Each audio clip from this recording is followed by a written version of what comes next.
안녕하세요. 그냥요입니다. 자, 오늘은 지난 시간에 이어서요, 역사 이야기를 좀 해보도록 하겠습니다. 지난 시간에 제가 설명드렸던 내용은 1700년대에 1년 만에, 딱 1년 만에 우리 돈으로 따졌을 때 지금 기준으로 20조 원을 번 경제학자 이야기를 했었는데, 궁금하신 분은 여기서 한번 보고 오셔도 좋을 것 같고요. 오늘은 그 내용을 가지고 현대에 적용한다면 어떤 투자 인사이트를 얻을 수 있는지 이 얘기를 해보도록 하겠습니다. 당시에 제가 설명드렸던 내용들을 등장인물을 중심으로 해서 한번 좀 이야기를 해볼까요? 첫 번째 등장인물은 존 로라는 사람이었습니다. 그래서 이 사람은 1705년도에 프랑스가 당시에 국가 부채로 허덕이고 있을 때 국가가 돈을 빌릴 수 있는 방법이라는 이야기를 가지고 논문을 쓰고 실제로 뱅크 오브 제너럴이라는 은행도 만들고 종이화폐도 만들고 이런 식으로 설계를 했던 설계자라고 볼 수 있을 것 같습니다. 또 하나 이제 제가 말씀드렸던 내용들은 한 명 더 등장하죠. 그 사람의 이름은 캔틸런이었는데요. 이분은 이제 이 상황이 돌아가는 판을 알고 가격이라는 것은 수요와 공급이 아니고 화폐, 통화량에 따라서도 결정되는데 그중에서 가장 먼저 올라가는 핵심 자산이라는 것이 있고 그 핵심 자산을 오랫동안 투자하면 된다라는 생각을 가지고 미시시피에 초기에 투자했다가 20조 원에 가까운 돈을 벌었다, 이런 이야기를 했습니다. 그리고 또 한 명이 있겠죠. 일반 투자자들이 되겠습니다. 안타깝게도 일반 투자자들은 이 과정에서 엄청나게 큰 손실을 입게 되고요. 생활이 정말 피폐해지는 그런 결과를 초래합니다. 자, 이렇게 세 명을 놓고 봤을 때 여러분들은 어떤 사람이 되고 싶으세요? 물론 지금 존로처럼 뭔가를 설계해서 대단한 것을 만들어보는 그런 사람이 될 수도 있겠지만 이 사람의 최후는 정말 비참했었습니다. 반면에 캔틸런이라는 사람도 물론 이분도 화재 때문에 죽어서 이게 이제 미시시피로 돈 번 사람들을 진짜 찾아가가지고 죽인 거다, 이런 이야기도 있지만 어쨌든 이분은 큰 돈을 벌었습니다. 그리고 일반 투자자가 되면 안 되겠죠. 적어도 캔틸런처럼 되진 않더라도 적어도 우리가 일반 투자자 정도까지 되지는 않으려면 어떤 생각을 하는 것이 필요한지를 오늘 이야기를 해보도록 하겠습니다. 당시에 이제 제가 말씀드렸던 내용들을 다시 한번 정리해보면, 일단 종이화폐라는 것이 처음 생겨났었다라는 말씀을 드렸었죠. 그때만 해도 금과 은밖에 없었는데 금과 은으로 구성되어 있는 경제가 종이화폐라는 것을 통해서 통화량이 크게 늘어났고, 이 통화량이 늘어난 것이 어딘가에 반영이 되는데 그 중에 이제 핵심 자산이 되는 것이 미시시피 주식이 되겠습니다. 그래서 우리는 이것을 핵심 자산이다라고 이야기를 했습니다. 핵심이 되는 자산이고 제일 먼저 제일 많이 오른 자산이다라는 거죠. 그리고 또 하나는 1년 동안 20배나 올랐다고 했잖아요. 그럼 20배가 올랐다라는 게 얼마나 대단한 거냐면요. 여러분, 지금 엔비디아가요 170% 2배 올랐거든요. 미시시피 20배 올랐습니다. 엄청난 버블이었다는 거죠. 그리고 이 버블이 꺼지기 시작하는데 결정적인 힌트를 줬던 것은 당시의 생필품 가격도, 우리로 따지면 지금 CPI가 되겠죠? 생필품 가격도 급등하는 현상이 생기니까 종이화폐가 늘어나서 통화량이 늘어나서 자산의 가격이 점점 상승하는 그 속도가 마지막에도 안 오르는 이 생필품까지 올라가는 거 보니 끝났구나 라고 생각한다라는 거죠. 그래서 미시시피 주식이 가장 먼저 가장 많이 올랐다는 측면에서 핵심 자산이라고 한다면 생필품 같은 것은 가장 늦게 올라간다라는 측면에서 제가 이름을 거북이 자산이라고 해보겠습니다. 제일 느리다는 거죠. 제일 늦게 올라가는 거예요.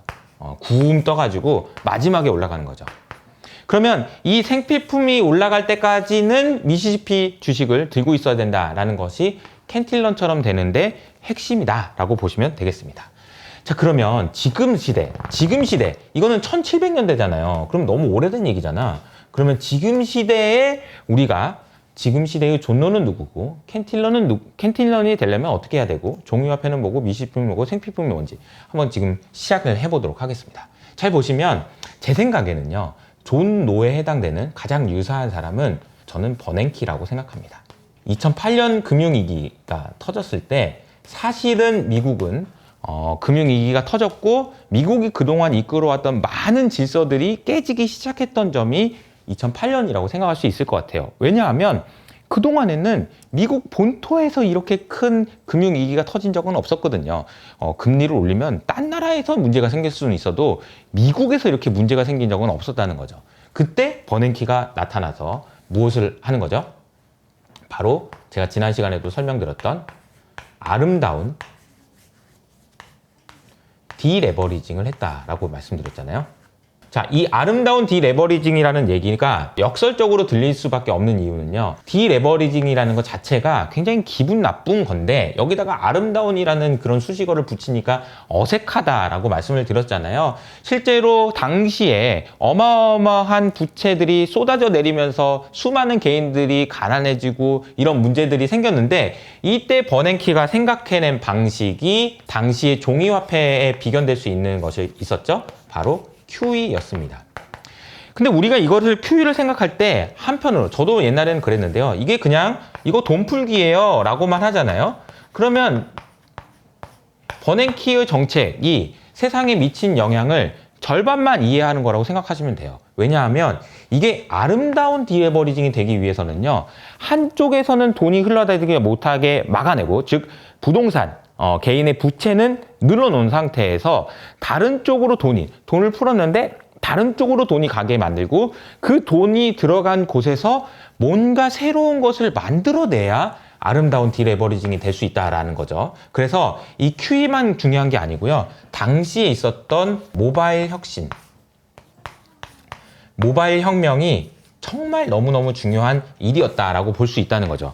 만약에 버냉키가 돈을 풀었는데 모바일 혁명이 없었다면 어떻게 됐을까요? 애플이 없었다면 어떻게 됐을까요? 아마존이 없었다면 어떻게 됐을까요? 구글이 없었다면, 메타가 없었다면, 테슬라가 없었다면 미국 주식은, 미국 시장은, 미국 경제는 어떻게 됐을까요? 라고 생각해보면 저는 아름다운 디레버리징이 될 가능성은 없다라고 생각합니다. 그만큼 이 모바일 혁명이 중요했다라는 것이고 이 두 가지가 잘 맞물렸기 때문에 이렇게 문제가 없이 지금까지 왔다라고 볼 수 있다는 거죠. 그런 의미에서 보면 당시에 미시시피에 해당되는 것은 우리가 지금 보면 빅테크들이다라고 얘기할 수 있습니다. 어쩌면 우리가 지금 보고 있기로는 이 빅테크가 언젠간 무너질 수 있다라는 생각을 할 수 있는데 그게 언젠지는 뒤에서도 설명드리도록 하겠습니다. 그리고 놀랍게도 2008년에 이러한 버냉키가 QE를 하고 이런 일들을 하는 것을 보고 태어난 게 있죠? 그게 바로 비트코인이 되겠습니다. 이 비트코인도 역시 핵심 자산으로서 가치를 인정받고 있는 중이다라고 생각을 하는데요. 그 이유가 당시 이제 모바일 혁명을 통해서 나타났던 수많은 기업들의 현재 시가총액을 생각해 보면요. 애플이 3.5조 달러고요. 그리고 엔비디아가 3.3조 달러, 그리고 마이크로소프트가 3조 달러고요. 아마존이 2조 달러, 구글이 2조 달러, 그리고 메타는 1.5조 달러, 테슬라는 0.7조 달러. 이거 다 합치면요. 대략 16조 달러거든요. 그럼 이 16조 달러라는 거는 얼마 정도의 가치가 있는 거냐? 우리나라 GDP의 대략 한 10배 정도 되는 가치고요. 중국 GDP에 맞먹는 수준의 가치가 이때부터 만들어졌다는 거고, 이때 만들어졌던 얘기를 설명하자면은 이것을 연료로 혁신이 일어나면서 이러한 빅테크라는 어마어마한 괴물이 나타났다라는 거죠. 그러면 이게 이제 언제 끝날 것이냐라는 부분에 대해서 계속해서 고민을 좀 이어가 보도록 하겠습니다. 제가 생각할 때 지금부터 우리가 주목해야 되는 핵심 자산은 무엇인지에 대해서 좀 설명을 드려보도록 하겠습니다. 이 핵심 자산이 되기 위한 조건도 필요하겠죠. 이것을 설명하기 위해서는 제가 지난 시간에 설명드렸던 것처럼 가격이라는 거는요, 무엇의 함수냐면요, 수요와 공급의 함수이면서도 또 한 가지 통화량의 함수입니다 라는 것이 중요해요 라고 말씀을 드렸었잖아요. 통화량이 중요해요 라는 거였습니다. 근데 통화량이 늘어나면은 다 같이 자산의 가격이 올라가는데 수요와 공급에 따라서 수요가 많거나 공급이 적거나 하는 것일수록 더 많이 오르는 핵심 자산이 될 수 있다라는 측면인데요. 제가 그동안 계속 말씀드렸던 것과 일맥상통합니다. 제가 생각할 때 가장 쉽게 생각할 수 있는 거는 비트코인이에요. 왜냐하면 얘는 그냥 공급이 제한돼 있어요. 5년 후, 10년 후 비트코인은 최대 2100만 개까지밖에 공급되지 않습니다. 정해져 있어요. 그래서 만약에 지금 현재 기준으로 80억 인구라고 생각해보면 아무리 시간이 지난다고 하더라도 한 개 들고 있는 사람은 전 세계의 약 0.2%밖에 안 됩니다. 한 개 들고 있기도 어렵다는 거죠. 그래서 비트코인은 다른 건 됐고요. 공급이 매우 제한적이다라는 측면에서 굉장히 유의미한 핵심 자산이 될 수 있다라고 저는 여전히 생각하고 있고 계속해서 긍정적으로 보고 있습니다. 근데 놀랍게도 최근에 트럼프가 다시 당선될 가능성이 굉장히 높아지고 있거든요. 근데 이제 트럼프가 되면 나 뭐 해야 돼? 라는 질문들을 저도 많이 받는데 아무리 생각해도 비트코인 이상이 되는 게 없는 것 같아요. 그래서 트럼프가 당선이 된다면 제 생각에는 비트코인 가격이 실제로 이 산업이 성장한다는 측면에서도 도움을 받을 수 있을 것 같고요. 그리고 트럼프가 뭐라고 얘기했어? 비트코인을 전략 자산으로 하겠다라는 이야기까지 했잖아요. 그런 측면에서 보면 비트코인을 여러분의 자산에서 편입해 놓는 것은 너무 중요할 것 같다. 왜냐하면 이것은 너무 확실히 핵심 자산이 될 수 있기 때문이다 라고 말씀드릴 수 있을 것 같습니다. 두 번째로는 AI 그리고 이제 반도체가 될 텐데 이 부분에 대해서는 젠스랑이 최근에 나와서 우리 블랙을 다 팔렸는데요? 이렇게 얘기해 버렸습니다. 부족하다는 거죠. 수요와 공급이라는 측면에서 보면 수요는 정말 많은 사람들이 블랙을 찾아가지고 넘쳐나는데 문제는 뭐냐? 공급이 제한적이라는 거죠. 안타깝게도 이 공급을 제한적으로 만드는 요인 중에 하나가 삼성전자라는 것이 안타깝지만 삼성전자가 HBM을 못해서 하이닉스만 할 수밖에 없다는 거. 삼성전자가 파운드리를 못해서 TSMC만 물건을 만들어야 된다는 점 때문에 엔비디아의 반도체가 부족해서 쇼티지가 나가지고 또 올라간다. 이런 이야기가 되는 거고 이 부분은 언제까지 될지는 알 수 없습니다. 공급은 또 다시 풀릴 수가 있으니까요. 그러니까 상황은 예의주시하셔야 되겠지만 AI 반도체도 역시나 핵심 자산이 되는 자격은 충분히 갖췄다라고 생각을 합니다. 세 번째로 제가 요즘에 최근에 계속 강조해서 말씀드리는 거죠. 전기인데요. 전기가 부족합니다. 왜냐하면 AI로 학습을 하기 위해서 필요한 것은 데이터 센터인데 데이터 센터가 돌아가는데 필요한 전기가 턱없이 부족하다는 거죠. 턱없이 부족합니다. 턱없이 부족해서 전기의 가격이 올라갈 가능성이 높고 전기로 사업을 하는 회사들의 가치가 올라갈 수밖에 없다라는 점은 여러분들이 계속해서 주목해서 보실 필요가 있다라는 거죠. 이것이 핵심 자산이라고 한다면 우리가 궁금한 거는 이거 언제까지 투자해야 되느냐라는 생각인 거잖아요. 물론 각각의 이유를 찾아보셔야 되겠지만 과거의 사례를 통해서 우리가 고민해 본다면 저는 이걸 생각해 볼 수 있는 것 같아요. 거북이 자산. 지금 현재의 거북이 자산은 대표적으로 중국의 물가가 아닐까 싶습니다. 중국의 물가가 이번 주에 나왔는데요. CPI가 또 안 좋게 나왔어요. PPI가 또 안 좋게 나왔어요. 그 내용들을 보면은 중국의 경제가 얼마나 안 좋은지를 보여줍니다. 중국의 경제가 안 좋다고 해서 중국 증시가 안 좋은 건 아니에요. 왜냐하면 중국 내에서만 이 이론을 적용하면 중국 주식은 핵심 자산이 되는 거고요. 쭉쭉쭉쭉 나오다가 중국의 무엇인가 생필품이 됐든 철강 제품이 됐든 무엇이 됐든 중국의 물가를 결정하는 생산자 물가를 결정하는 많은 요인들이 주변 자산, 거북이 자산이 될 거기 때문입니다. 얘가 올라갈 때까지 중국에서 부양책을 쓴다면 주가는 올라갈 수 있다라는 생각을 할 수 있다는 거죠. 그래서 제 생각에는 이게 이 지금 시대의 거북이 자산은 중국의 물가다라는 생각을 하시고 지금 사실 생각해보면은 미국은 금리를 인하하기 시작했고요.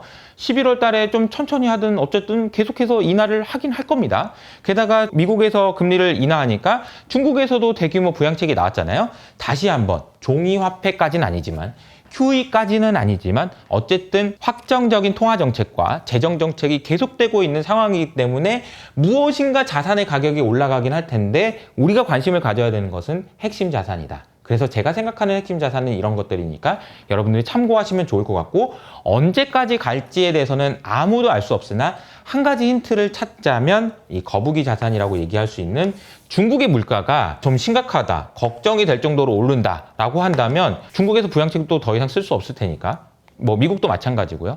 미국에서도 만약에 CPI가 다시 올라간다. 막 유가가 100불, 200불 가버린다. 이렇게 되면 이제 또 문제가 될 테니까요. 그런 상황만 오지 않는다면 우리는 핵심 자산을 가급적이면 오래 끌고 가는 것이 1700년대의 일반 투자자가 되지 않고 켄틸런에 가까운 투자 성과를 내는데 도움이 될 거라고 생각합니다. 자, 오늘은 지난 시간에 이어서 1700년대에 있었던 교훈을 지금 시대에까지 연결해서 생각을 해봤습니다. 오늘 내용이 좋으셨다면 좋아요와 구독 버튼을 잊지 마시고요. 저는 여기서 인사드리겠습니다. 지금까지 그냥이었습니다.